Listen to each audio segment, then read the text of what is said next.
Bir odam bozorda qo'li yo'q ekan, mana shu joydan dod deyapti ekan. Ey odamlar, birovning haqqidan qo'rqing, zulm qilmang, birovning haqqini yemang deb baqirib yuribdi ekan. Shunda odamlar kelib, nima bo'ldi, nima bunaqa deyapsiz desa, u odam zo'ravon odam edi ekan, birovlarning haqqidan qo'rqmaydigan. Bir kuni bir kambag'al odam baliq tutib tirikchilik qilar ekan. Bir dona baliqni ko'tarib uyiga kelsa, haligi to'xtatib balig'ini olib qo'yibdi. U yig'labdi, aytibdi, "Ey birodar, meni bola chaqam bitta, har kuni bir baliq yeydi xolos. Shunga qarab o'tiribdi, iltimos" degan ekan, urib haydabdi. Endi u baquvvat, kuchlik. Haligi odam ketayotib Alloh taologa yig'labdi, "Ey Robbim" debdi. "Bu odam mendan kuchlik. Men zaifman. Ammo sen undan kuchliksan-ku. Kuchingni ko'rsatib qo'y" debdi.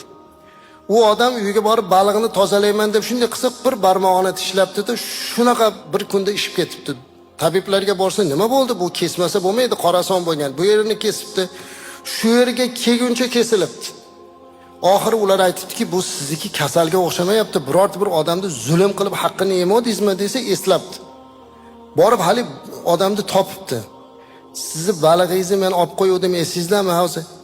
Shunda nima deyodingiz?" deganda, "Ha, Allohga aytuvdim. Alloh, bu odam mendan kuchli, ammo sen undan kuchliksan, kuchingni ko'rsat" deb aytuvdim" desa, yig'labdi-da, "Tavbamni qabul qiling, Alloh meni kechirsin, mana sizga haqqingiz, Alloh menga o'zining kuchini ko'rsatdi" deb. Shundan keyin shu yerga kelganda to'xtabdi.